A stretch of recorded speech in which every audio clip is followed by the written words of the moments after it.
Alright kids, welcome back to the online class. I hope आप सब ठीक होंगे. So in our previous class we completed the topic of trial balance. हमने बहुत detail में trial balance के topic को कंप्लीट किया. हमने लेजर अकाउंट्स बनाए. हमने एक पूरी एक्टिविटी मिस्टर ए की परफॉर्म की थी जहां 20 ट्रांजैक्शंस थी हमारे पास. हमने उन 20 ट्रांजैक्शंस के लेजर्स बनाए, लेजर अकाउंट्स की बैलेंसिंग की और उन बैलेंसेस से हमने ट्रायल बैलेंस बनाया. ये हमारी लास्ट क्लास की कंप्लीट एक्टिविटी थी जिसमें हमने मिस्टर ए के लेजर्स और उनकी बैलेंसिंग और उसके साथ साथ उनका ट्रायल बैलेंस बनाया था. ये हमारी लास्ट क्लास की एक्टिविटी थी. Now moving on towards the next part of the syllabus. जब एक दफा ट्रायल बैलेंस बन जाता है तो सर फिर हमें फाइनेंशियल स्टेटमेंट्स बनाने पड़ते हैं. दैन बिजनेस को फाइनेंशियल स्टेटमेंट्स बनाने पड़ते हैं. फाइनेंशियल स्टेटमेंट्स में दो स्टेटमेंट्स आते हैं. एक इनकम स्टेटमेंट आती है और एक स्टेटमेंट ऑफ फाइनेंशियल पोजीशन आती है. तो अब अंडरस्टैंड कीजिएगा इस बात को. Once the trial balance have been made, financial statements बनाने होते हैं. फाइनेंशियल स्टेटमेंट्स अकाउंटिंग का सबसे आखिरी पार्ट होता है अकाउंटिंग साइकिल का. तो स्टार्ट करते हैं आज की क्लास को. गौर से देखिएगा, यहां पर आपके सामने कंटेंट लिख रहा हूं, फोकस कीजिएगा. Alright, over here. चले, यस प्लीज. तो यहां पर आपके सामने इंट्रोडक्शन लिख रहा हूं आज की क्लास का.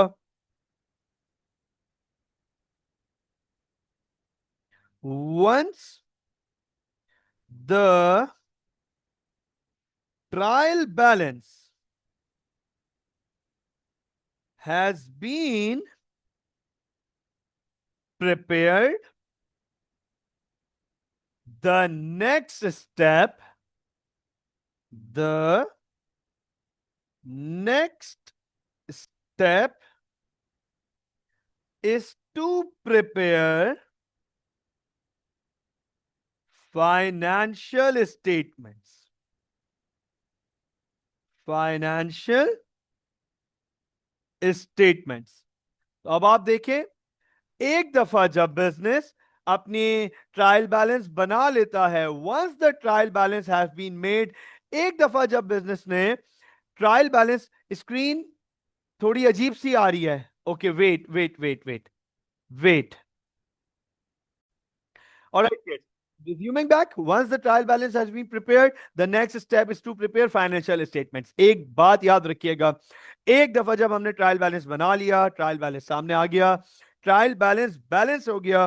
The two sides of the trial balance, ये दोनों साइड ट्रायल बैलेंस की बैलेंस हो गई, सेम हो गई, डेबिट क्रेडिट बराबर हो गया. तो अब अगला काम होता है बिजनेस का, वो होता है फाइनेंशियल स्टेटमेंट्स बनाना. वो होता है फाइनेंशियल स्टेटमेंट्स बनाना. तो फाइनेंशियल स्टेटमेंट्स में जो पहला स्टेटमेंट बनता है, नोट कीजिएगा सर, वो होता है इनकम स्टेटमेंट. नोट कीजिएगा, आज की जो हमारी क्लास का टॉपिक है सर, वो है income statement. Understanding of income statement, कि इनकम स्टेटमेंट क्या होती है, कैसे बनाते हैं, फॉर्मेट क्या होता है, बनाते क्यों हैं, सारी चीजें आज की क्लास में इनकम स्टेटमेंट से रिगार्डिंग कवर होंगी. तो नोट कीजिएगा इनकम स्टेटमेंट. अब सवाल यह आ जाता है कि सर ये इनकम स्टेटमेंट होती क्या है और इनकम स्टेटमेंट बनाते कैसे हैं, इनकम स्टेटमेंट बनाते क्यों हैं. तो आपको इसके सवाल के जवाब आज की क्लास में मिलेंगे. इनकम स्टेटमेंट नोट कीजिएगा, गौर से देखिएगा. It is one of the financial statements which is prepared to identify the profit, the profit of the business. अब आप देखें, ये बात मैं आप लोगों को अर्लियर क्लासेस में बता चुका हूं कि दुनिया के हर बिजनेस का एक प्राइमरी मकसद है प्रॉफिट कमाना। दुनिया के हर बिजनेस का एक प्राइमरी मकसद है प्रॉफिट कमाना। और प्रॉफिट कमाया, कितना कमाया, उसकी वैल्यू क्या है, यह पता चलता है बिजनेस को इनकम स्टेटमेंट बनाने से। तो याद रखिएगा, इनकम स्टेटमेंट बहुत जरूरी financial statement, it's one of the financial statement. Financial statements में से एक फाइनेंशियल स्टेटमेंट है जिसे इसलिए बनाया जाता है ताकि आइडेंटिफाई किया जा सके कि बिजनेस का प्रॉफिट कितना है। ताकि क्या आइडेंटिफाई किया जा सके, बिजनेस का प्रॉफिट कितना है। तो प्रॉफिट पता करने के लिए हम इनकम स्टेटमेंट बनाते हैं। अब जरा नोट कीजिएगा, मैं आपके सामने यहां पर इनकम स्टेटमेंट की डिटेल में एक वर्किंग और लेआउट प्रेजेंट करूंगा आपके सामने। शो गौर से देखिएगा, income statement. All right, understand कीजिएगा। सर, मैं आपके सामने यहां पर इनकम स्टेटमेंट की बात कर रहा हूं। तो सर, इनकम स्टेटमेंट जो है वो बिजनेस किस लिए बनाता है, नोट कीजिएगा। सर, बिजनेस इसलिए बनाता है ताकि बिजनेस आइडेंटिफाई कर सके बिजनेस का प्रॉफिट। हम आइडेंटिफाई कर सके कि प्रॉफिट कितना है, प्रॉफिट कितना है। ठीक है। हाँ, डेफिनेशन में हम टोटल प्रॉफिट लॉस नहीं लिखेंगे। हम डेफिनेशन में भले सिर्फ प्रॉफिट भी लिखेंगे तब भी एक्सेप्टेबल है, कोई हर्ज नहीं है। वो बात एक ही है कि प्रॉफिट ढूंढ रहे हैं या लॉस ढूंढ रहे हैं। अब अंडरस्टैंड कीजिएगा, अब्दुल्ला फोकस कीजिएगा, आपको जो भी है पीछे बेटा बात समझ आ जाएगी यहां पर। ठीक है ना, पीछे वाली बात ही यहां पे लिख रहा हूं। तो इनकम स्टेटमेंट बिजनेस इसलिए बनाता है ताकि वो बिजनेस का प्रॉफिट निकाल सकें। अब प्रॉफिट, इस गौर से देखिएगा, दो प्रॉफिट होते हैं हमारे पास। There are two types of profit. दो टाइप के प्रॉफिट होते हैं हमारे पास, नोट कीजिएगा। सर, एक होता है हमारे पास ग्रॉस प्रॉफिट, गौर से देखिएगा, और एक होता है हमारे पास प्रॉफिट फॉर द ईयर। तो नोट कीजिएगा, गौर से देखिएगा। सर, एक होता है हमारे पास ग्रॉस प्रॉफिट और एक होता है हमारे पास profit for the year. I can understand, हो सकता है आप में से बहुत सारे स्टूडेंट्स ऐसे हो जिनको अभी तक ये पता ही नहीं है कि ग्रॉस प्रॉफिट क्या होता है और प्रॉफिट फॉर द ईयर क्या होता है। यही आज की क्लास का कंटेंट है और हम इसको डिटेल में डिस्कस करेंगे। परेशान नहीं होना, बस ये पता चल गया आपको कि सर दो टाइप के प्रॉफिट होते हैं हमारे पास। एक होता है ग्रॉस प्रॉफिट और दूसरा होता है प्रॉफिट फॉर द ईयर। तो सर, अब इसका मतलब इनकम स्टेटमेंट में ही हमें दो प्रॉफिट निकालने पड़ते हैं। हम इनकम स्टेटमेंट के थ्रू दो तरीके के प्रॉफिट निकालते हैं, एक ग्रॉस प्रॉफिट निकालते हैं और एक प्रॉफिट फॉर द ईयर निकालते हैं। तो ये जो ग्रॉस प्रॉफिट वाला सेक्शन है, जो ग्रॉस प्रॉफिट वाला सेक्शन है इनकम स्टेटमेंट का, उसे हम कहते हैं ट्रेडिंग सेक्शन। उसे हम कहते हैं ट्रेडिंग सेक्शन। ये लीजिएगा बेटा। तो इसका मतलब ये कि अगर आसान अल्फाजों में बोलूं तो मैं ये कह सकता हूं that income statement is divided into two main parts. Abdullah, not here बेटा, ये सवाल आप मुझे पर्सनल में भेजिएगा। ठीक है बेटा, not here, not related to the course, या आप मुझे पर्सनल में भेजिएगा। ठीक है बेटा, चलें। Income statement is divided into two main sections. पहला सेक्शन होता है हमारे पास ट्रेडिंग सेक्शन, और आपको पता है ट्रेडिंग सेक्शन की मदद से, ये देखिएगा, ट्रेडिंग सेक्शन की मदद से बिजनेस क्या निकालता है। सर, बिजनेस ढूंढता है ग्रॉस प्रॉफिट। ट्रेडिंग सेक्शन की मदद से हम ढूंढते हैं ग्रॉस प्रॉफिट। और फिर इनकम स्टेटमेंट का दूसरा पोर्शन होता है हमारे पास, दूसरा फेज होता है जिसको हम कहते हैं प्रॉफिट लॉस सेक्शन। तो दूसरा सेक्शन होता है हमारे पास जिसे हम कहते हैं प्रॉफिट लॉस सेक्शन। और नोट कीजिएगा, प्रॉफिट लॉस सेक्शन की मदद से हम ढूंढते हैं प्रॉफिट फॉर द ईयर। तो अभी तक जो हमने बात की है इनकम स्टेटमेंट में, वो ये की है कि सर ट्रायल बैलेंस बनाने के बाद बिजनेस को फाइनेंशियल स्टेटमेंट्स बनाने होते हैं। फाइनेंशियल स्टेटमेंट्स में से पहला स्टेटमेंट है इनकम स्टेटमेंट। फाइनेंशियल स्टेटमेंट में पहला स्टेटमेंट है हमारे पास इनकम स्टेटमेंट। और सर इनकम स्टेटमेंट बनाने का एक ही मकसद है, प्रॉफिट निकालना। इनकम स्टेटमेंट बनाने का एक ही मकसद है, प्रॉफिट निकालना। अब दो तरीके के प्रॉफिट होते हैं, एक होता है ग्रॉस प्रॉफिट, दूसरा होता है प्रॉफिट फॉर द ईयर। तो इसका मतलब इनकम स्टेटमेंट के भी दो सेक्शंस हैं। इसका मतलब इनकम स्टेटमेंट के भी दो सेक्शंस हैं। पहला सेक्शन होता है ट्रेडिंग सेक्शन। ट्रेडिंग सेक्शन की मदद से हम ग्रॉस प्रॉफिट निकालते हैं। दूसरा होता है profit loss section. Profit loss section की मदद से हम प्रॉफिट फॉर द ईयर निकालते हैं। ये इनकम स्टेटमेंट का इंट्रोडक्शन है। अब सवाल आता है, इसका मतलब फोकस कीजिएगा। चलो मैं आपसे एक सवाल पूछता हूं, क्या ये क्लेम करना सही है कि इनकम स्टेटमेंट में हम सबसे पहली चीज ग्रॉस प्रॉफिट ढूंढते हैं? क्या ये क्लेम सही होगा?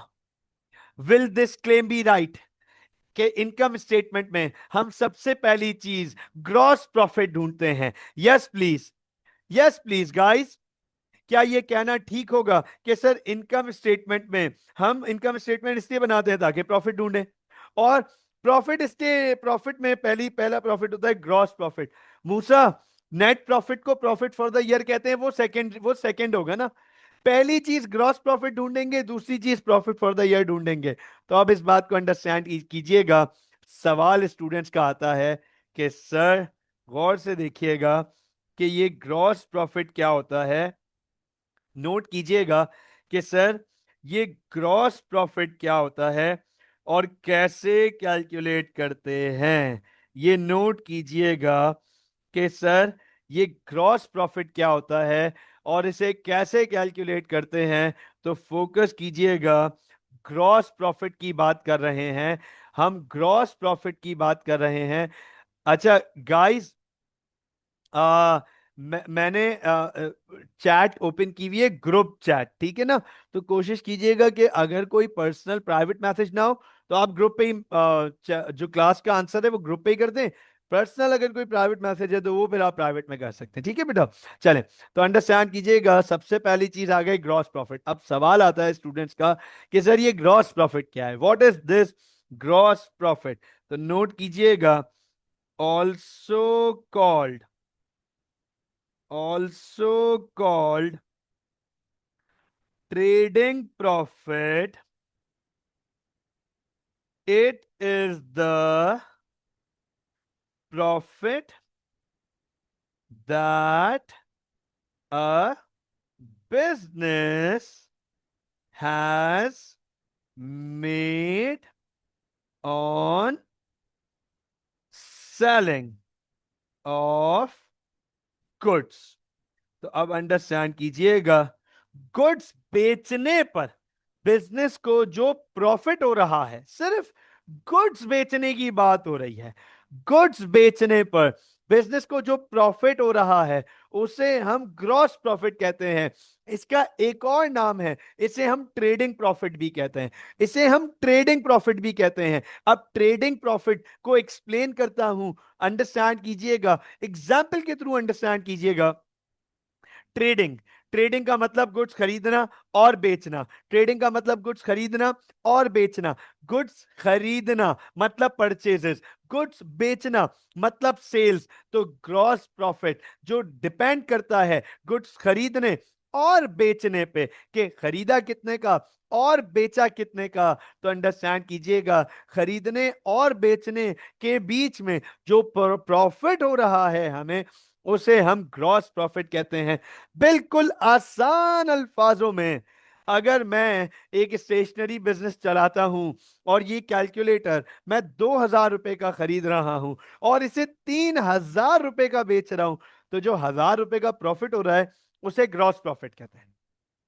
अकाउंटिंग की लैंग्वेज में उसे हम ग्रॉस प्रॉफिट कहते हैं। I am buying this for 2,000 rupees, I am selling this for 3,000 rupees. The 1,000 rupees जिसे आसान अल्फाजों में हम कहते हैं बचत, कि 1,000 रुपए की बचत हो रही है, अंडरस्टैंड कीजिएगा, उसे हम ग्रॉस प्रॉफिट कहते हैं। तो फोकस कीजिएगा, सवाल आ जाता है स्टूडेंट्स का कि सर ये ग्रॉस प्रॉफिट कैलकुलेट कैसे करते हैं। अंडरस्टैंड कीजिएगा, ग्रॉस प्रॉफिट कैलकुलेट करने का बाकायदा एक फॉर्मूला है। अच्छा, मैं यहाँ पे ग्रॉस प्रॉफिट के साथ ये बात भी लिख रहा हूं, ये देख लीजिएगा। ग्रॉस प्रॉफिट और मैं यहां पे लिख रहा हूं ग्रॉस प्रॉफिट और ट्रेडिंग प्रॉफिट, इसको हम ग्रॉस प्रॉफिट भी कहते हैं और इसको हम ट्रेडिंग प्रॉफिट भी कहते हैं। तो सवाल आ जाता है स्टूडेंट्स का कि सर ग्रॉस प्रॉफिट का फॉर्मूला क्या है, what is the formula of gross profit.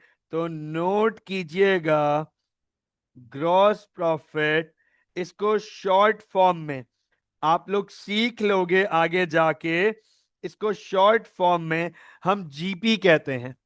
Gross profit को शॉर्ट फॉर्म में हम जीपी कहते हैं। अंडरस्टैंड कीजिएगा।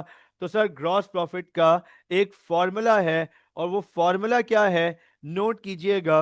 ग्रॉस प्रॉफिट का फॉर्मूला है, gross profit is equal to net sales minus cost of sales.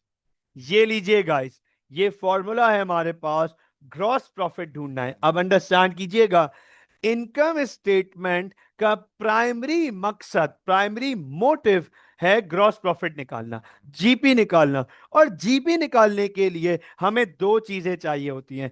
In order to find gross profit हमें दो चीजें चाहिए होती हैं, एक नेट सेल्स चाहिए होती है, एक कॉस्ट ऑफ सेल्स चाहिए होती है। तो अंडरस्टैंड कीजिएगा, हमें नेट सेल्स चाहिए होती है और हमें कॉस्ट ऑफ सेल्स चाहिए होती है। अब अंडरस्टैंड कीजिएगा, सवाल आ जाता है स्टूडेंट्स का कि सर हम नेट सेल्स कैसे निकालेंगे, क्या नेट सेल्स निकालने का भी कोई तरीका है, कोई फॉर्मूला है?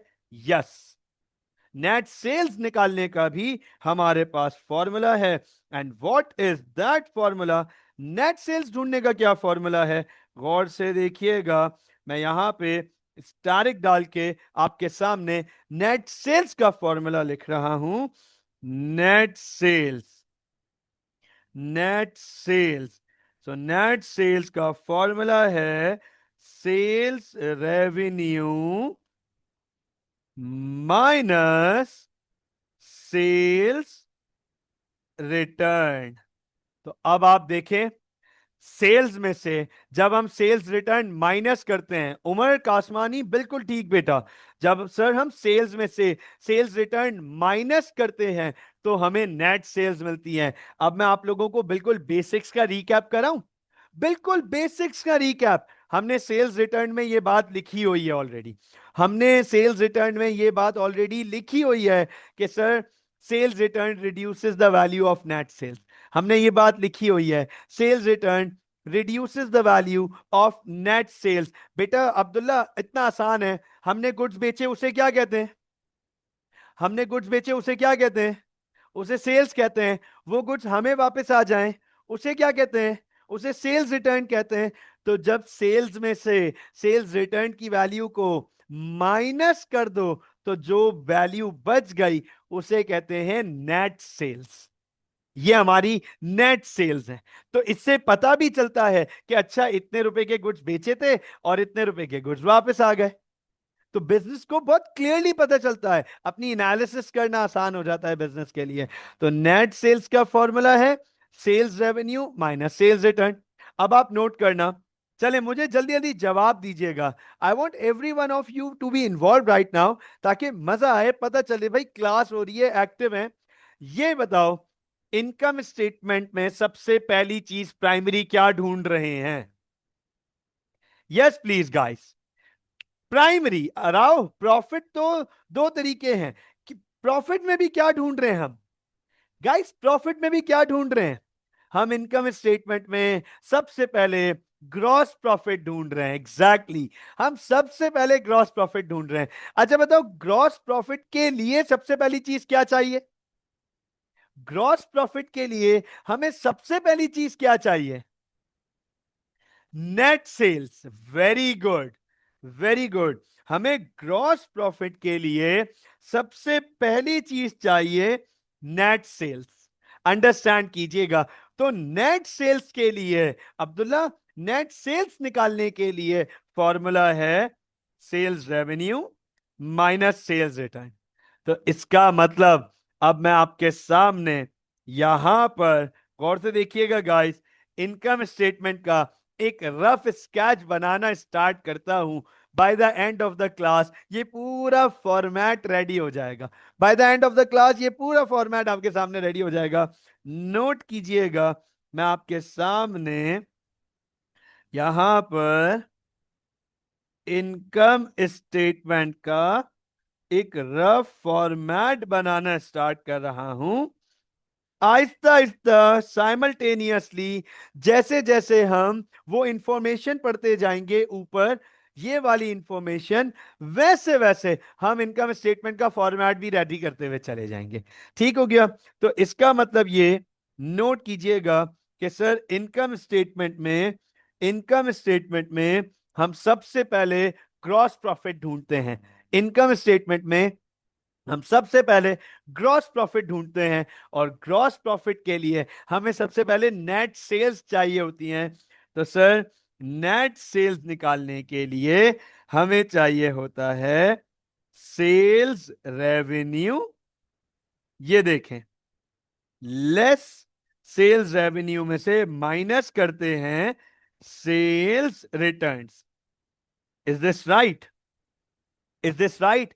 यही हमने पढ़ा है कि हम सेल्स रेवेन्यू में से सेल्स रिटर्न को माइनस करते हैं, तब हमें मिलता है नेट सेल्स। तो नोट कीजिएगा, गौर से देखिएगा, हेयर इज सेल्स रेवेन्यू, ये देखो, ये सेल्स रेवेन्यू आ गई हमारे पास, और ये आ गया हमारे पास सेल्स रिटर्न की वैल्यू।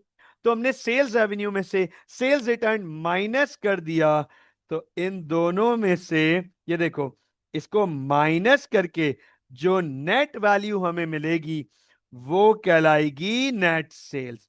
तो ये आपके सामने मैं यहां पर मेंशन भी कर देता हूं इसको, बिल्कुल परेशान होने वाली बात नहीं है। ये देखिएगा सर, ये जो वैल्यू है this is net sales. Sir ये नेट सेल्स है, ये नेट सेल्स है।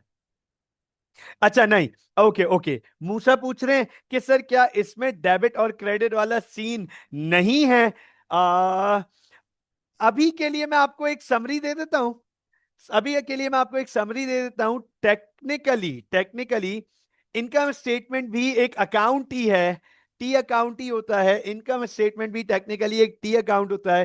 दैट मींस डेबिट और क्रेडिट वाला सीन तो है, लेकिन वो बैकग्राउंड में होता है। इनकम स्टेटमेंट का हमारा एक फॉर्मेट होता है, इनकम स्टेटमेंट का बाकायदा एक फॉर्मेट है, यूनिवर्सली एक्सेप्टेड फॉर्मेट, जो पूरी दुनिया के बिजनेसेस को फॉलो करना होता है।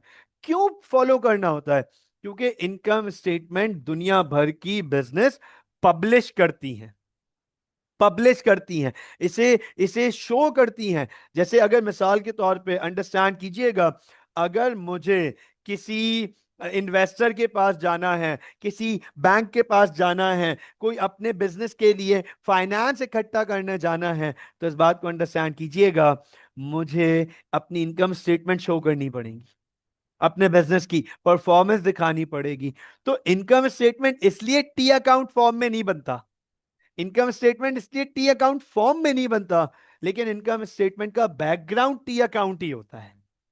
मूसा बहुत क्लियरली बता दिया, वक्त के साथ साथ with the passage of time जो आगे टॉपिक्स आएंगे उसमें आपको पता चलेगा, आइडिया हो रहा होगा कि अच्छा यार हाँ बात तो सही है कि ये डेबिट हो रहा है, ये क्रेडिट हो रहा है। तो टेक्निकली इनकम स्टेटमेंट भी एक टी अकाउंट की तरह ही होता है, लेकिन क्योंकि हमें इसको दुनिया को दिखाना होता है, तो हम टी अकाउंट नहीं बल्कि उसका एक यूनिवर्सली एक्सेप्टेड फॉर्मेट है। यही तो फॉर्मेट कंप्लीट होगा अभी आपके सामने, ठीक है ना? इनकम स्टेटमेंट का फॉर्मेट शुरू हो चुका है, सेल्स रेवेन्यू में से सेल्स रिटर्न माइनस कर दी, नेट सेल्स ढूंढ लिया है, इनकम स्टेटमेंट का फॉर्मेट शुरू हो गया। अच्छा अब जरा मुझे ये बताएं, I hope everyone is with me right now and things are appearing to be very clear right now. चीजें यहां तक क्लियर होंगी, आई होप यहां तक कोई प्रॉब्लम नहीं होनी चाहिए। ग्रॉस प्रॉफिट ढूंढने के लिए सबसे पहले नेट सेल्स ढूंढते हैं, और नेट सेल्स ढूंढने के लिए दो चीजें चाहिए होती हैं सेल्स रेवेन्यू और सेल्स रिटर्न। अच्छा, अब जरा ये बताओ, क्या ग्रॉस प्रॉफिट मिल गया? क्या ग्रॉस प्रॉफिट मिल गया या अभी कुछ और ढूंढना है? क्या ग्रॉस प्रॉफिट मिल गया या अभी कुछ और ढूंढना है? हाँ, वेरी गुड, क्या बात है, क्या बात है। बाकी लोग भी इन्वॉल्व हो सकते हैं, कोई मना नहीं है, बाकी लोग भी इन्वॉल्व हो सकते हैं। Exactly, very good guys. Sir, अब कॉस्ट ऑफ सेल्स ढूंढनी है, तो अब आप नोट कीजिएगा, ग्रॉस प्रॉफिट निकालने के लिए दो चीजें चाहिए होती हैं, net sales and cost of sales. तो सर, नेट सेल्स तो हमने ढूंढ ली, अब बारी है कॉस्ट ऑफ सेल्स की। ये देखें, तो अब बारी है कॉस्ट ऑफ सेल्स की। भैया, कॉस्ट ऑफ सेल्स पे एग्जैक्टली मूसा, बिल्कुल बेटा, यही बात है। तो सर, अच्छा मूसा, क्योंकि मैं आज फॉर्मेट पढ़ा रहा हूं तो बहुत डिटेल में बात करूंगा, फॉर्मेट में आपके लिए कंप्लीट इंफॉर्मेशन आएगी, तो सिर्फ यही नहीं आएगी, और भी इंफॉर्मेशन आएंगी, तो फोकस कीजिएगा। अगर मैं कॉस्ट ऑफ सेल्स की बात करूं आपके सामने, तो अंडरस्टैंड कीजिएगा, कॉस्ट ऑफ सेल्स के लिए हमें तीन चीजें चाहिए होती हैं। कितनी चीजें चाहिए होती हैं? कॉस्ट ऑफ सेल्स के लिए हमें तीन चीजें चाहिए होती है। यस प्लीज, कितनी चीजें चाहिए होती हैं? सर, तीन चीजें चाहिए होती हैं, नोट कर लीजिएगा, सब लोग गौर से देख लीजिएगा। सर, कॉस्ट ऑफ सेल्स ढूंढने के लिए तीन चीजें चाहिए होती हैं, कॉस्ट ऑफ सेल्स ढूंढने के लिए तीन चीजें चाहिए होती हैं, आप लोगों के सामने लिख रहा हूं। कॉस्ट ऑफ सेल्स ढूंढने के लिए तीन चीजें चाहिए होती हैं, ओपनिंग इन्वेंट्री प्लस प्लस गौर से देखिएगा, opening inventory plus net purchases minus closing inventory. Focus कर लीजिएगा, फोकस कर लीजिएगा, आपको कॉस्ट ऑफ सेल्स ढूंढने के लिए तीन इंफॉर्मेशन चाहिए। सर, वो तीन इंफॉर्मेशन क्या है? ओपनिंग इन्वेंट्री, नेट परचेजेस और क्लोजिंग इन्वेंट्री। मैं एक दफा फिर से पूरे टॉपिक को कनेक्ट करता हूं ताकि नेट परचेजेस तक पहुंच सकें। I will repeat and connect the whole topic, तो आपके सामने आएगा, समझ लीजिएगा इस बात को। सर, ट्रायल बैलेंस बनाने के बाद हमें इनकम स्टेटमेंट बनानी पड़ती है।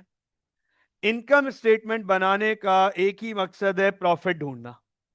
अब इनकम स्टेटमेंट के थ्रू हम पहला प्रॉफिट जो ढूंढते हैं वो होता है ग्रॉस प्रॉफिट, और इनकम स्टेटमेंट के ट्रेडिंग सेक्शन में ढूंढते हैं उसे।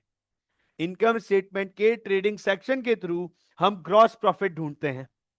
ग्रॉस प्रॉफिट ढूंढने के लिए दो इंफॉर्मेशन चाहिए होती है, net sales and cost of sales.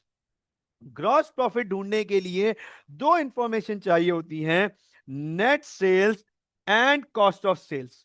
Net sales ढूंढने के लिए और दो इंफॉर्मेशन चाहिए, sales revenue less sales return.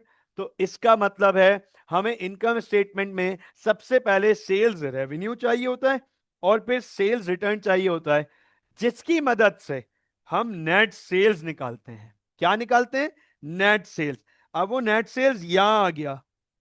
Sir, अब हमें ढूंढना है कॉस्ट ऑफ सेल्स, तो कॉस्ट ऑफ सेल्स की वर्किंग हम यहां पे कर रहे हैं, और कॉस्ट ऑफ सेल्स ढूंढने के लिए तीन इंफॉर्मेशन चाहिए, opening inventory, the inventory available at the start of the period, closing inventory, the inventory available and unsold at the end of the period, और सर नेट परचेजेस चाहिए होता है। तो अब अंडरस्टैंड कीजिएगा, नजर आ रहा होगा कि सर आपने नेट परचेजेस को बहुत सारी जगह दे दी है, क्योंकि नेट परचेजेस की बाकायदा एक पूरी वर्किंग है। नेट परचेजेस की बाकायदा एक पूरी वर्किंग है, सर नेट परचेजेस के लिए हमें 4 इंफॉर्मेशन चाहिए होती हैं। बोलो भाई, नेट परचेजेस के लिए कितनी इंफॉर्मेशन चाहिए होती है? 4 इंफॉर्मेशन चाहिए होती है नेट परचेजेस के लिए। गौर से देखिएगा, नेट परचेजेस निकालने का जो फॉर्मूला है या फॉर्मेट है वो है purchases purchases plus carriage inwards minus purchase return minus, इस वर्ड पे फोकस कीजिएगा, minus unrecorded goods drawings. Okay guys, जरा फोकस कीजिएगा। अब आप देखें गौर से, सर कॉस्ट ऑफ सेल्स निकालना है। फोकस कीजिएगा, बिल्कुल सुकून से, तहम्मुल से, सब्र के साथ इसको अंडरस्टैंड करेंगे। सर ग्रॉस प्रॉफिट के लिए कॉस्ट ऑफ सेल्स निकालना है। ग्रॉस प्रॉफिट ढूंढने के लिए, ये रहा, ग्रॉस प्रॉफिट ढूंढने के लिए कॉस्ट ऑफ सेल्स निकालना है। और कॉस्ट ऑफ सेल्स का फॉर्मूला है opening inventory net purchases minus closing inventory. तो सर कॉस्ट ऑफ सेल्स निकालने के लिए 3 इंफॉर्मेशन चाहिए होती हैं, opening inventory, net purchases and closing inventory. Net purchases निकालने के लिए हमें 4 इंफॉर्मेशन चाहिए होती, in order to identify, in order to calculate the net purchases, हमें 4 इंफॉर्मेशन चाहिए होती हैं। परचेजेस, हमें सबको पता है परचेज क्या होते हैं, goods that are bought for reselling purpose. वो गुड्स जो हमने दोबारा बेचने के लिए खरीदे हैं उन्हें हम परचेजेस कहते हैं। ठीक हो गया? आगे देखिएगा यूसुफ बेटा, आप आगे आगे आगे आपको समझ आएगा ये कौन सी ड्राइंग्स हैं। 2 तरीके की ड्राइंग्स होती हैं फिर हमारे पास, एक रिकॉर्डेड, दूसरी अनरिकॉर्डेड, वो बाद में बात करेंगे। ठीक है बेटा, अभी फॉर्मेट पे फोकस कीजिएगा, डोंट वरी, बिल्कुल क्लैरिटी के साथ आएंगी सारी चीजें। ठीक है, purchases, goods bought for reselling purpose, note कीजिएगा। आगे plus carriage inwards, plus carriage inwards, focus कीजिएगा, plus carriage inwards. Sir carriage inwards, carriage inwards is the transportation cost, carriage inwards is the transportation cost that is incurred on bringing goods into the business, business में goods लाने के लिए जो transportation होती है उसे carriage inwards कहते हैं। अब फोकस कीजिएगा, हम ये बात पढ़ चुके हैं पहले, carriage inwards is always added to purchases, हम ये बात पहले पढ़ चुके हैं, आपके लिए ये बात नई नहीं होनी चाहिए। ये लीजिए, मैं आपके सामने, ओवर हेयर, मैं आपके सामने, प्लीज गौर से देखिएगा, मैं आपके सामने इसको मेंशन कर रहा हूं, यहां पे नोट कीजिएगा, हाईलाइट कर रहा हूं, फोकस कीजिएगा। It is a special expense as it becomes part of purchases in cost of sales. अब आप देखो जरा, हमने इसको लिखा हुआ पहले है, हमने इसको कब लिखा हुआ है, और यहां देखो कॉस्ट ऑफ सेल्स के बारे में कोई बात हुई भी है, आज आ रहा है कॉस्ट ऑफ सेल्स आपके सामने। सर आज आ रहा है कॉस्ट ऑफ सेल्स आपके सामने, लेकिन नोट कीजिएगा, it is a special expense which is because it becomes part of purchases in cost of sales. तो आप देखो, हम ये बात पढ़ तो पहले चुके हैं कि carriage inwards become part of purchases is added to purchases. तो ये देखो, हम कैरेज इनवर्ड्स को परचेजेस में ऐड कराते हैं, और वो परचेजेस जो हैं हमारे पास, वो परचेजेस हमारे कॉस्ट ऑफ सेल्स का पार्ट बनती हैं। तो purchases plus carriage inwards, purchases plus carriage inwards. आगे देखो, नेट परचेज निकालने के लिए जो तीसरी वर्किंग करनी है, हमें तीसरी चीज चाहिए, वो है परचेज रिटर्न। सबको पता है जो गुड्स हमने खरीदे, परचेजेस। अब यही गुड्स अगर वापस कर दें तो परचेज रिटर्न। जो गुड्स हमने खरीदे, परचेजेस, यही गुड्स हम वापस कर दें, परचेज रिटर्न। और हमने ये बात पढ़ी है, purchase return reduces the value of net purchases. हमने ये बात भी पढ़ी हुई है पहले कि sir purchase return reduces the value of net purchases. ये लीजिए, ये लीजिए बेटा, purchase return, purchase return reduces the value of purchases। देखो ये बात पहले कर चुके हैं, लिख चुके हैं, सब कुछ लिख चुके हैं, पढ़ चुके हैं। आज फॉर्मेट फॉर्म में लेकर आ रहे हैं, आज हम उसे फॉर्मेट फॉर्म में लेकर आ रहे हैं।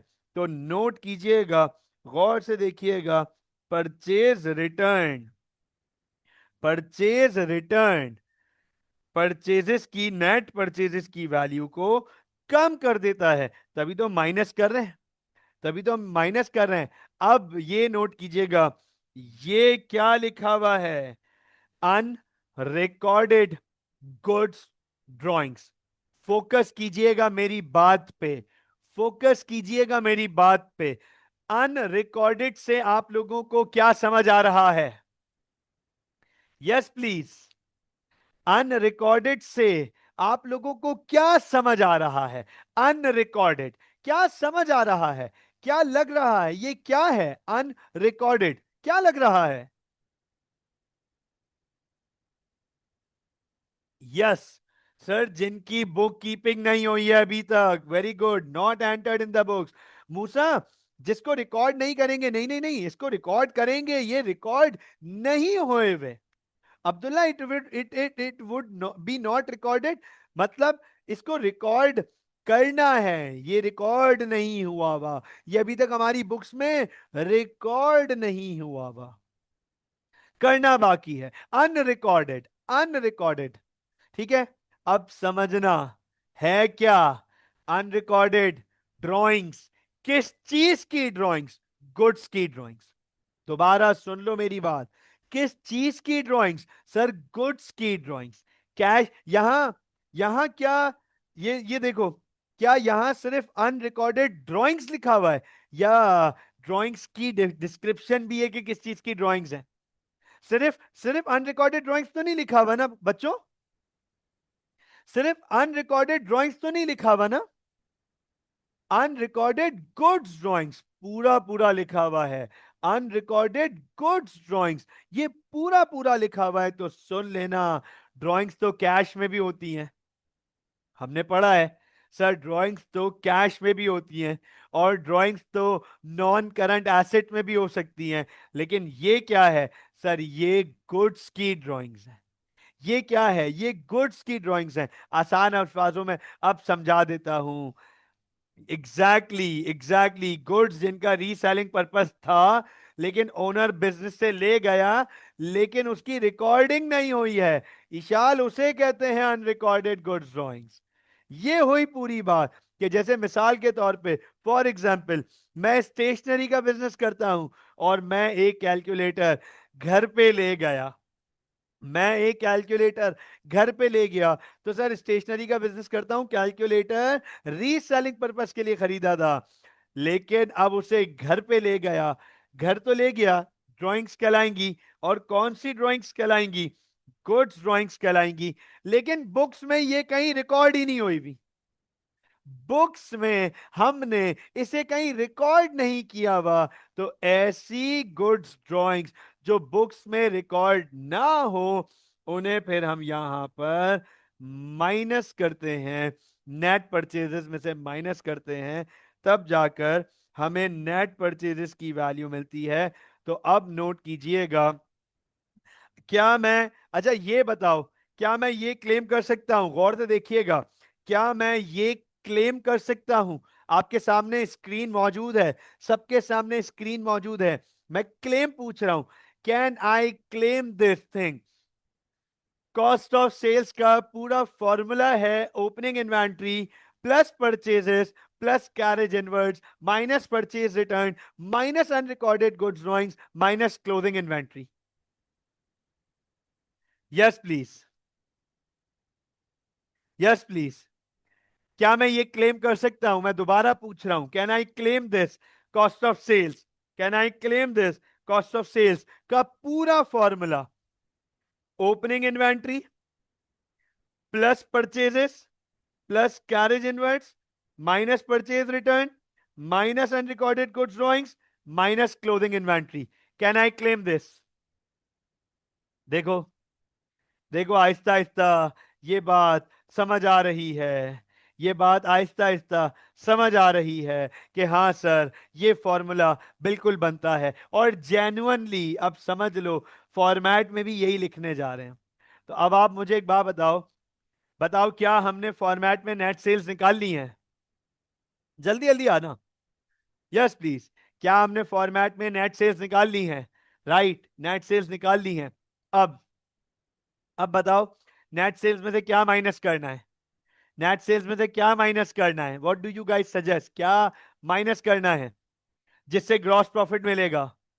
Cost of sales. Very good Abdullah, very good Abdullah, very good Umar, very good Shanze, very good Eshal, बिल्कुल ठीक बेटा, बिल्कुल ठीक Rao, very good Rao, very good Amna, बिल्कुल ठीक उमर उमान सर, बिल्कुल ठीक आमना बेटा, वेरी गुड सर। अब हमें कॉस्ट ऑफ सेल्स माइनस करते हैं, राइट उमेर उमान।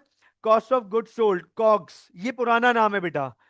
COGS आपने लिखा है, COGS ये पुराना नाम है, आउटडेटेड है, हम अब यूज नहीं करते कॉग्स को। अब हम कॉस्ट कहते हैं, COS, कॉस्ट ऑफ सेल्स।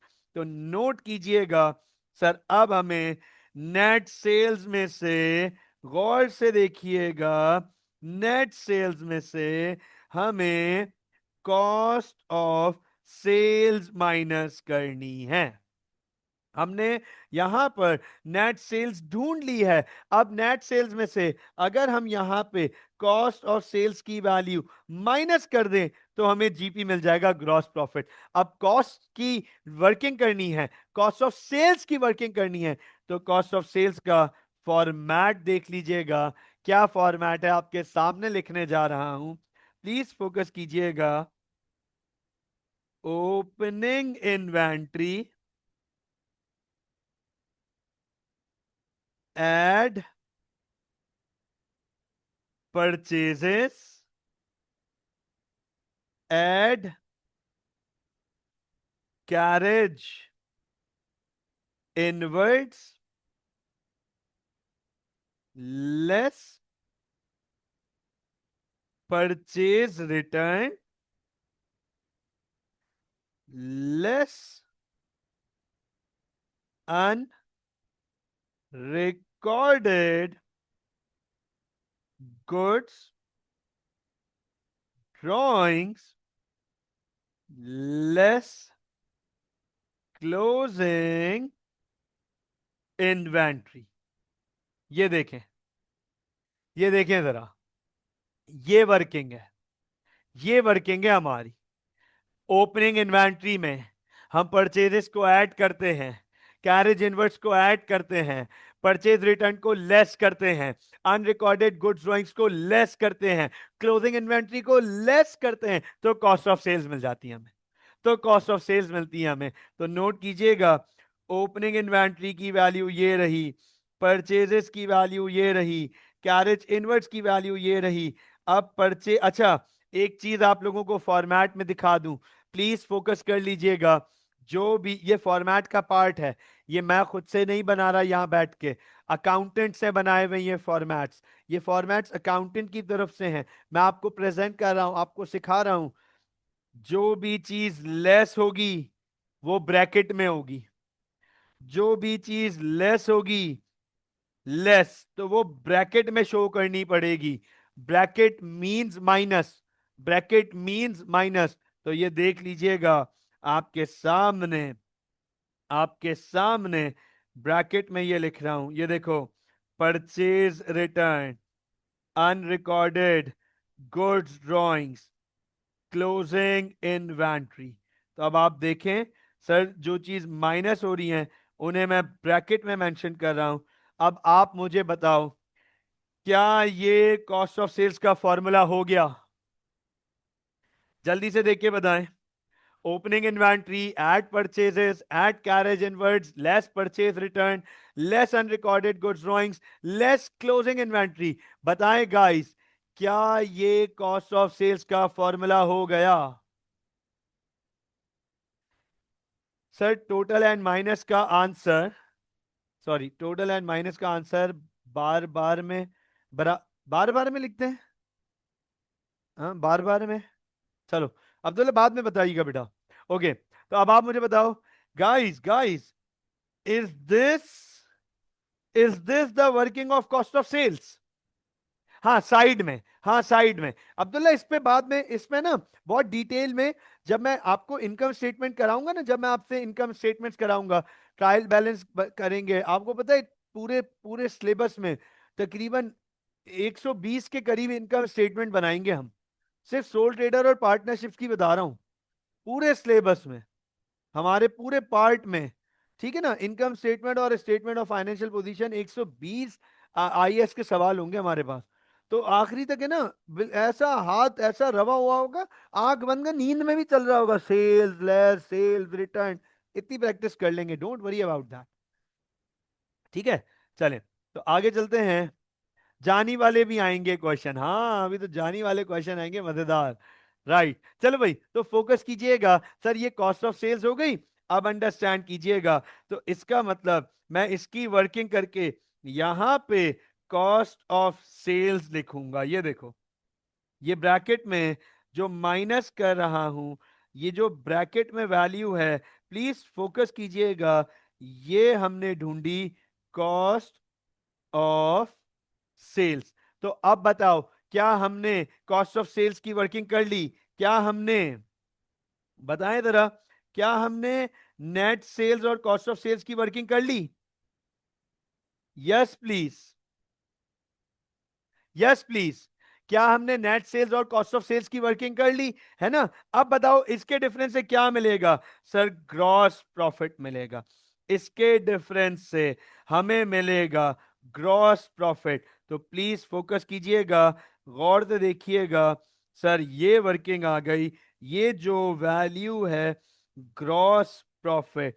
अब सुन लो, इससे पहले कि आप में से कोई मुझसे एक सवाल पूछे, कोई मुझे ये सवाल पूछे सर इसको ब्रैकेट में क्यों लिख रहे हैं, सुनो बेटा अब्दुल्ला, इसको ब्रैकेट में क्यों लिख रहे हैं? क्योंकि फॉर्मेट के according sales minus sales, sales minus cost of sales है। तो ये फॉर्मेट के अकॉर्डिंग बाय डिफॉल्ट माइनस में आया हुआ है।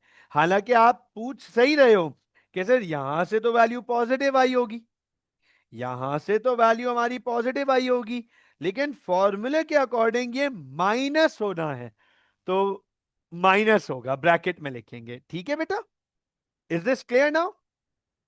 ये बात समझ आ गई कि ये माइनस क्यों हो रहा है? क्योंकि फॉर्मूले के according cost of sales minus है, sales minus cost of sales. ठीक है, चलें अब आप नोट कर लो, फोकस कर लीजिएगा सब लोग। क्या ग्रॉस प्रॉफिट ढूंढ लिया हमने? क्या ग्रॉस प्रॉफिट ढूंढ लिया हमने? क्या हमारे इनकम स्टेटमेंट का पहला पार्ट कंप्लीट हो गया? क्या हमारे इनकम स्टेटमेंट का फर्स्ट पार्ट कंप्लीट हो गया? Yes sir, the the trading section is done. यहां तक ट्रेडिंग सेक्शन डन हो गया। अब फोकस करो, अब बताओ अब दूसरी चीज क्या ढूंढनी है हमें? अब बताएं दूसरी चीज क्या ढूंढनी है हमें?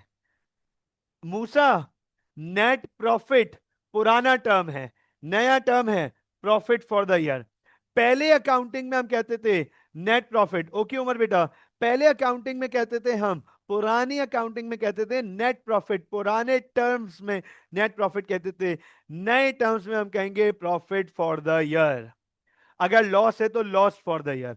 तो अब आप गौर से देखिएगा, सिर्फ शीट में तो नहीं नहीं नहीं नहीं नहीं, आंसर शीट में भी नेट प्रॉफिट नहीं, नेट प्रॉफिट एक्सेप्टेड ही नहीं है। जैसे cost of goods sold accepted नहीं है, जैसे डेटर एक्सेप्टेड नहीं है, जैसे क्रेडिटर एक्सेप्टेड नहीं है, ऐसे नेट प्रॉफिट भी अब एक्सेप्टेड नहीं है। नए टर्म्स हैं। क्यों सिखा रहे हैं नए टर्म्स? क्योंकि यही यही पूरा प्रॉफिट फॉर द ईयर लिखना होगा, बिल्कुल profit for the year complete लिखना होगा, प्रॉफिट फॉर द ईयर। तो अब फॉर्मेट आपको जो सिखाऊंगा वो नया एक्सेप्टेबल फॉर्मेट सिखाऊंगा। चलो, अब आप लोग फोकस कीजिएगा, सब लोग गौर से देखिएगा। सवाल आ जाता है स्टूडेंट्स का कि सर ये प्रॉफिट फॉर द ईयर कैसे ढूंढेंगे? तो भैया प्रॉफिट फॉर द ईयर का एक फॉर्मूला है, नोट कीजिएगा, सब लोग देखिएगा। Sir profit for the year का भी एक फॉर्मूला है, profit for the year. Note कीजिएगा, प्रॉफिट फॉर द ईयर। गौर से देखिएगा। बताओ हम इनकम स्टेटमेंट में कहां तक पहुंच चुके हैं? बताओ हम इनकम स्टेटमेंट में कहां तक पहुंच चुके हैं? कौन से पोर्शन तक पहुंच चुके हैं इनकम स्टेटमेंट में? सर हम इनकम स्टेटमेंट में ग्रॉस प्रॉफिट तक पहुंच चुके हैं। तो इसका मतलब इसके आगे की कहानी ग्रॉस प्रॉफिट से शुरू होगी।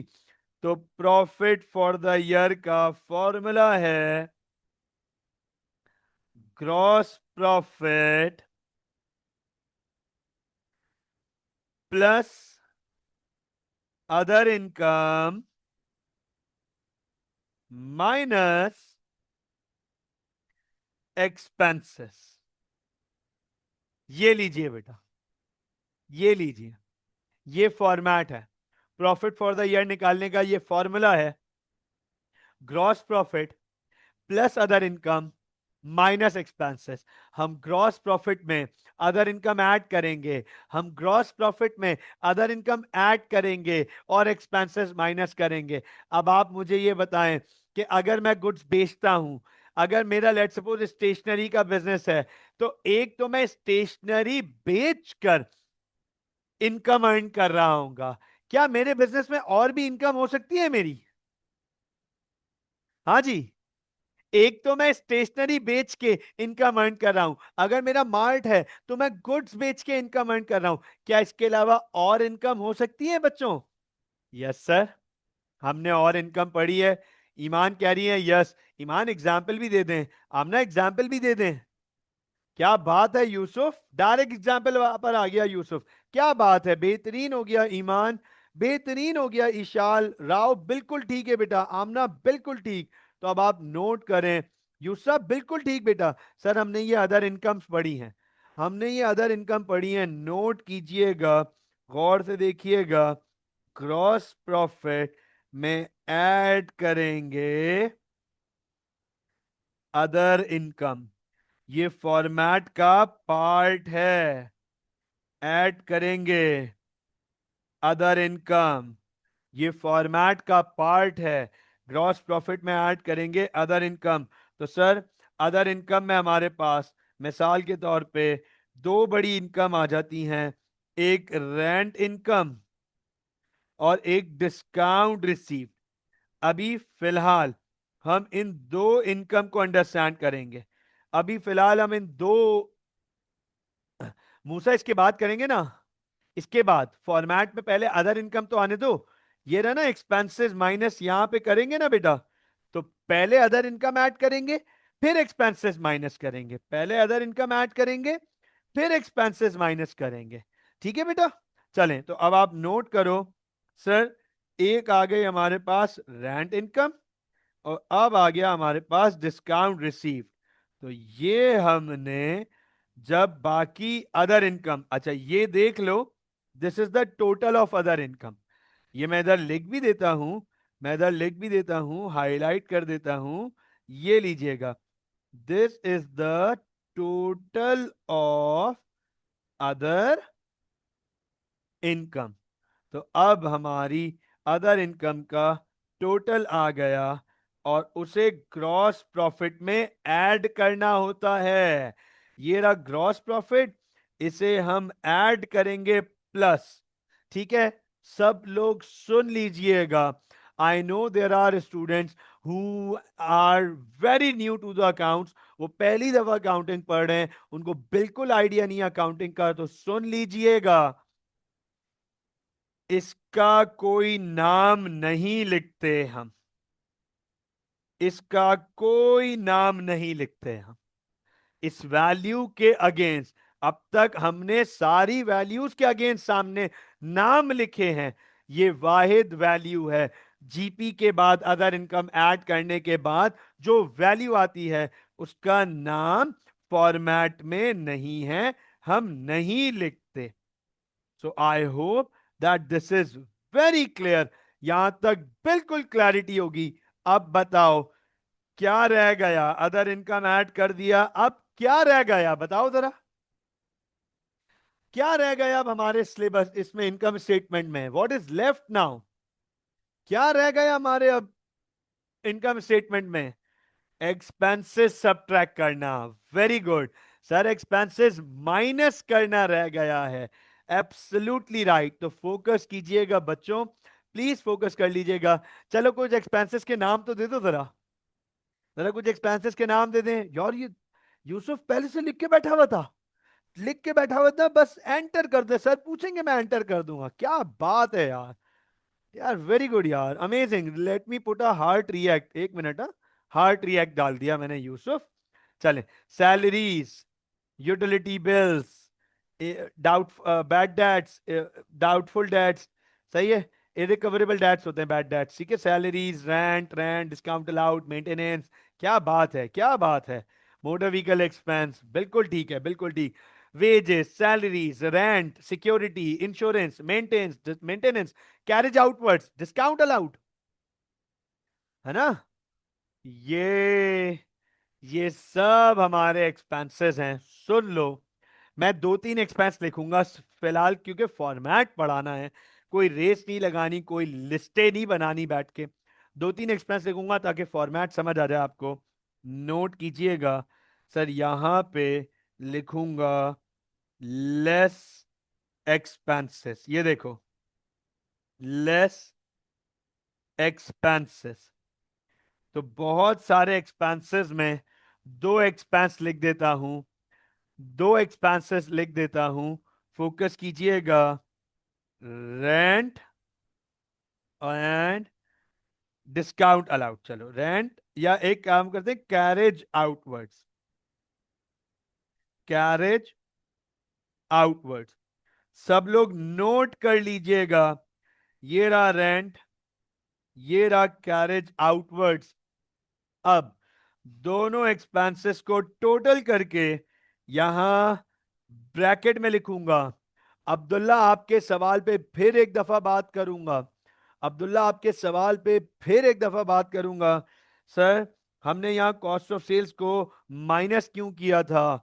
क्योंकि सर फॉर्मेट में ये लेस हो रहा है। इसी तरीके से सर हम यहां एक्सपेंसेस को क्यों माइनस कर रहे हैं? क्योंकि ये फॉर्मेट में लेस हो रहा है। तो सर हम एक्सपेंसेस को माइनस करेंगे। यहां पे एक बात लिख देता हूं, ये लीजिए बेटा, this is total of expenses. ये आ गया टोटल ऑफ एक्सपेंसेस। तो अब जो हमारे पास आंसर आएगा, नोट कर लीजिएगा, अगर आंसर पॉजिटिव है तो ये हमारा प्रॉफिट कहलाएगा, और अगर आंसर नेगेटिव है तो लॉस कहलाएगा। ये हमें मिलेगा profit slash loss for the year. ये लीजिए बेटा। नहीं, बिल्कुल अब्दुल्ला कह रहे हैं। अच्छा अब्दुल्ला, आपकी इस पॉइंट पे भी आता हूं बेटा, don't worry about this, 2 4 5 minute दीजिएगा, इस सारी बात पर आता हूं। मुझे बताओ, क्या हमने प्रॉफिट लॉस निकाला? क्या हमने प्रॉफिट लॉस निकाल लिया? जो हमारे बिजनेस का प्राइमरी मकसद था, हमारे बिजनेस का सबसे प्राइमरी मकसद, हमारे बिजनेस का सबसे प्राइमरी मकसद प्रॉफिट निकालना या लॉस निकालना। तो इनकम स्टेटमेंट बनानी पड़ती है। ये कहानी पहली क्लास से शुरू हुई थी। What is accounting, why to do accounting, how to do accounting, why to do accounting में पढ़ी थी कि दुनिया का हर बिजनेस प्रॉफिट कमाना चाहता है, और प्रॉफिट कितना कमाया उसके लिए इनकम स्टेटमेंट बनानी पड़ती है, और इनकम स्टेटमेंट के लिए एक पूरा फॉर्मेट है। ये है फॉर्मेट। चलो मैं अब्दुल्ला के पॉइंट पे आने से पहले जरा आप सबसे एक एक एक इधर मेंशन एक चीज करना चाहता हूं।